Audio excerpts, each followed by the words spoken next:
5,500 years ago, someone dug 3 small graves. Inside them were 3 little girls. The oldest was maybe 9. The youngest was maybe 4. 2 of them were sisters. The third was their cousin. There are no wounds on their bones. No skulls. No hits. Nothing that says murder. Whatever killed these girls left no mark at all. And that's not even the strangest part. A few graves away, there's a woman buried with her nephew. Both of them dead. And a little further from that grave, buried completely alone, is her niece. Someone had to choose that. Someone had to decide who gets buried with who, and in what order, while people around them kept dying. So here's the real question. What kind of killer moves fast enough to bury 3 cousins together, but slow enough that there are always people left standing to dig the next grave? This isn't the Black Death. This isn't some outbreak from a history textbook you already know about. This happened before writing, before cities, before farming. This is a group of hunter-gatherers in Siberia, living exactly the way humans had lived for tens of thousands of years, and something invisible was already tearing through their families. And for a long time, scientists didn't even think this was possible. Let's rewind, because this story really starts with teeth. Near Lake Baikal, in southern Siberia, there are ancient cemeteries that archaeologists have been digging into for decades. A team led by geneticist Rurid MacLeod from Oxford, working with Esk Willerslev in Copenhagen, went back to 4 of these cemeteries. The people buried there lived somewhere between 5,000 and 6,000 years ago, and 2 of these cemeteries had something that never made sense. Way too many kids. Not babies. Babies dying young was sadly normal back then. These were kids old enough to walk, hunt, help gather food. Losing that many of them wasn't just sad.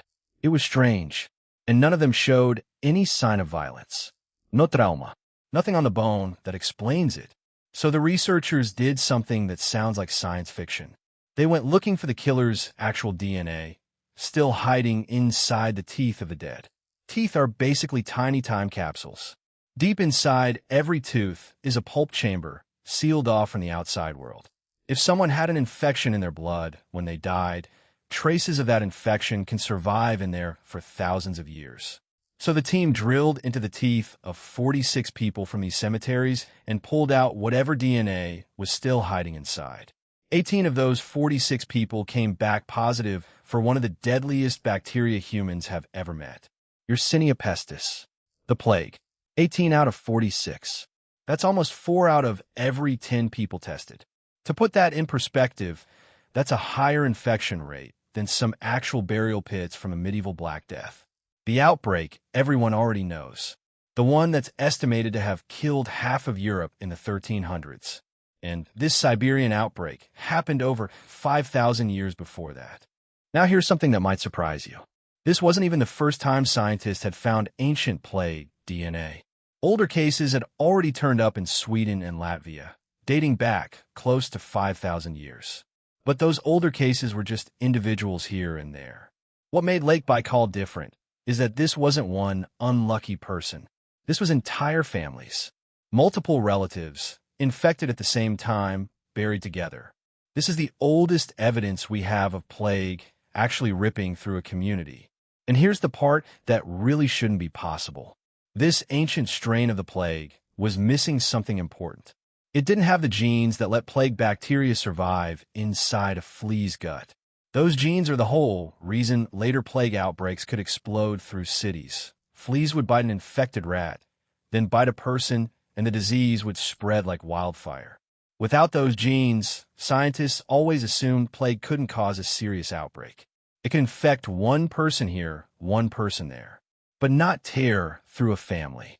This strain proved that assumption wrong. So if it wasn't fleas, how is it spreading? The researchers think the answer is something much simpler. Coughing, sneezing, just being close to someone who's sick. In a small hunter-gatherer group, where everyone eats together, sleeps together, and takes care of each other when they're ill, a disease like that could rip through a family in days. And kids, whose immune systems are still developing, would be hit the hardest, which lines up exactly with what the graves show. Now here's where this story flips, something scientists thought they understood. For years, the leading theory was that big disease outbreaks only became possible because of farming. Once humans settled down, packed themselves into villages, and started living next to livestock, that's when disease could really explode. Crowded populations, animal waste, rats everywhere. Agriculture basically invented the pandemic. That was the theory. But the people at Lake Baikal weren't farmers. They had no livestock, no permanent village, no grain stores attracting rats. There were small family groups, constantly moving, hunting, and gathering exactly like humans had for tens of thousands of years. And plague was already killing them. Badly.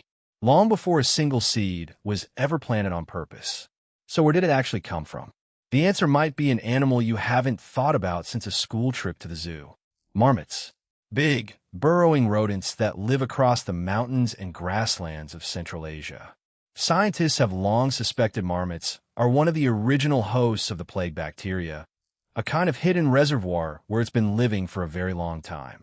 And at these Siberian graves, archaeologists found something that connects the two in a strangely personal way. Marmot teeth turned into pendants and jewelry, buried right alongside the dead. These people weren't just occasionally running into marmots. They were hunting them, skinning them, wearing pieces of them, even burying them with their loved ones. That kind of close, repeated contact with a wild animal is exactly how a disease jumps from wildlife into people. So the real starting point of this story isn't a rat scurrying through a medieval alley. It's a hunter reaching into a marmot's burrow. And once you sit with that for a second, it starts to feel a little too familiar. Because that's what scientists call spillover. An animal disease jumping into humans through hunting, or handling, or eating. It's the same basic pattern behind a long list of pandemics throughout history.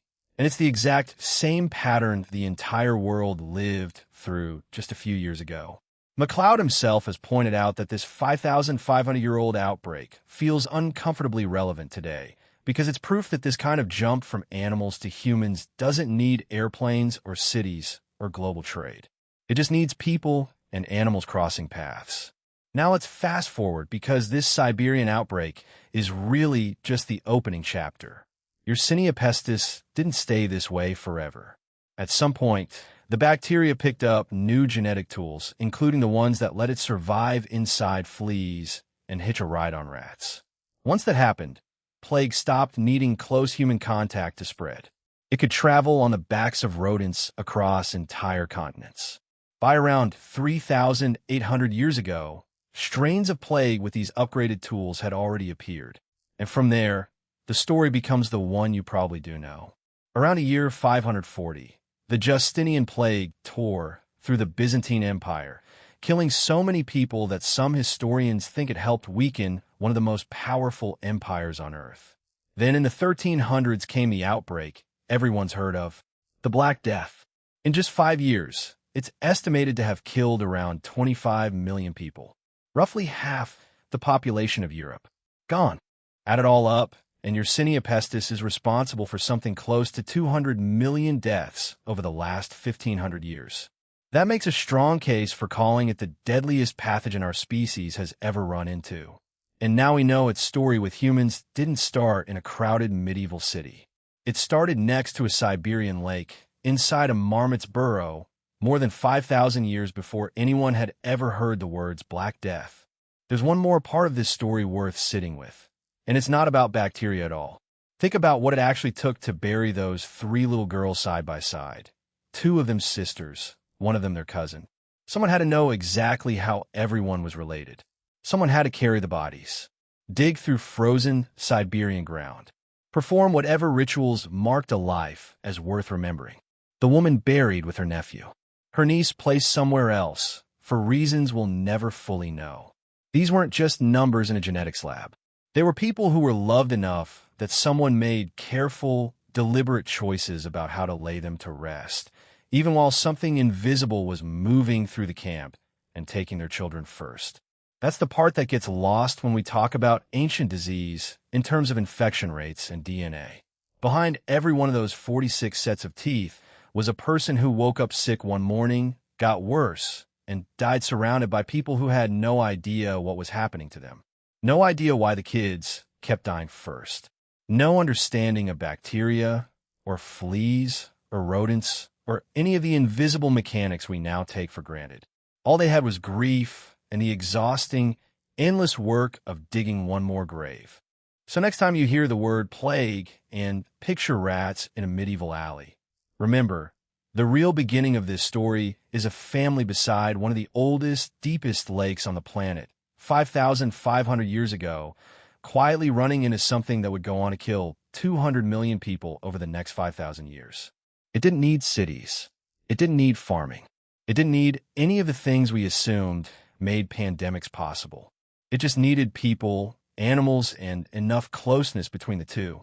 And if a disease could already do this to us before we ever built a single permanent home, it makes you wonder how many other invisible killers have been quietly shaping human history in the background, still waiting inside the DNA of people we haven't dug up yet.